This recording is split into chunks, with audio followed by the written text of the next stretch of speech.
ఎంత బాగున్నా కూడా చింతకాయలు ఇన్ని అయితే మనం తినేయలేం కదండి.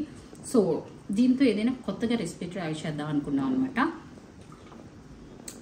ఏం చేద్దాము అని ఆలోచిస్తే సండే కదా, సూపర్గా రేలు వచ్చినాయి. అవి తీసుకొని ఇప్పుడు ఒక రెసిపీ ట్రై చేసేద్దాం. నేను, అమ్మ, ఒక అత్తగారు. అదేంటనుకుంటున్నారా కొత్తగాను? అత్తయ్యని ఇంట్రొడ్యూస్ చేస్తున్నాను, ఎందుకంటే చింతకాయ వాళ్ళు వచ్చినాయండి ఇవన్నీ. చింతకాయతో ఏమైనా కొత్త రెసిపీ అడిగాను, ఏం చేయాలి అని ఆలోచిస్తే అత్తయ్య రొయ్యలతో చాలా బాగుంటుందని చెప్పారు. మరి రెసిపీకి కావాల్సినవి ఏంటేంటో అత్తయ్యని అడిగి తెలుసుకుందాం. చింతకాయలు, రొయ్యలు,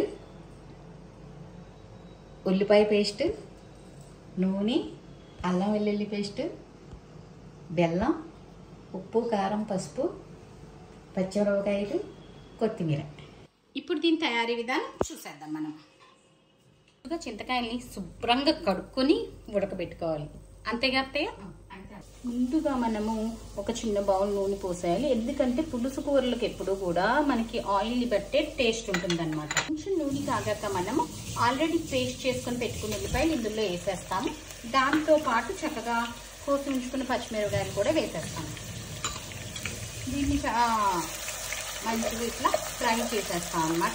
దోర రంగు మనకి పులుసుల్లోకి బాగా ఎర్రగా ఏమి వేగిపోక్కర్లేదండి, కొంచెం దోర రంగు వచ్చేదాకా వేపచ్చు.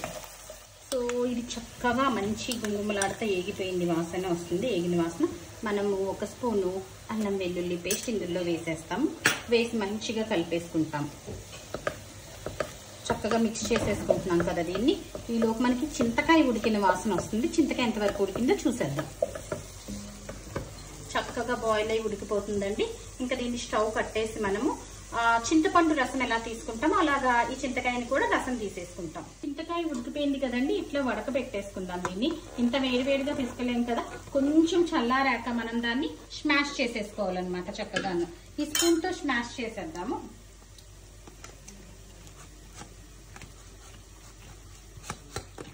సో ఉల్లిపాయలు మంచిగా అల్లం వెల్లుల్లితో వేగిపోయినాయి. దీంట్లో మనము ఆల్రెడీ మ్యాగ్నేట్ చేసుకొని పెట్టుకుని ఉన్న రొయ్యలు, పచ్చి రొయ్యలు వేసేస్తాం.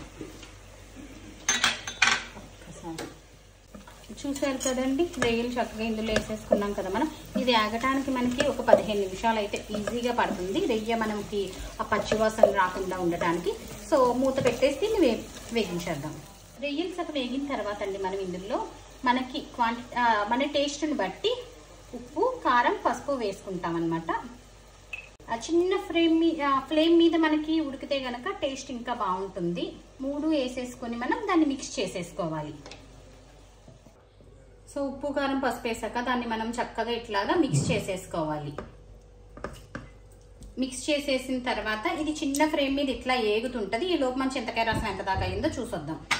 చింతకాయని ఇట్లా మనం తుక్కు చేసండి చక్కగా ఇలా రసం చేసేసుకున్నాం అనమాట. సో ఈ రసాన్ని మనకి మంచి స్మెల్తో ఎమ్మీగా ఏగిపోయింది, దీనిలో పోసేస్తాం అనమాట. ఇప్పుడు దీన్ని చూస్తే మంచి స్మెల్తో నాన్ వెజ్ తినాలి, నాకు కూడా తినేయాలనిపిస్తుందండి. చాలా చక్కగా ఉంది. సో దీంట్లో పోసేసుకున్నాం అనమాట. అంటే ఇది మనం చింతపండు రసానికి బదులుగా చింతకాయ రసం పోసామన్నమాట. చక్కగా ఇలా కలిపేసుకున్నాం కదా, దీనిలో ఒక 15 మినిట్స్ ఆ చింతకాయ రసం అంతా మనకి దీనికి రొయ్యలకు పట్టేటట్టు ఉడకనివ్వాలి. ఆయిల్ పైకి తేలింది కదా, సో ఉడికిపోయినట్టేనండి మనకి.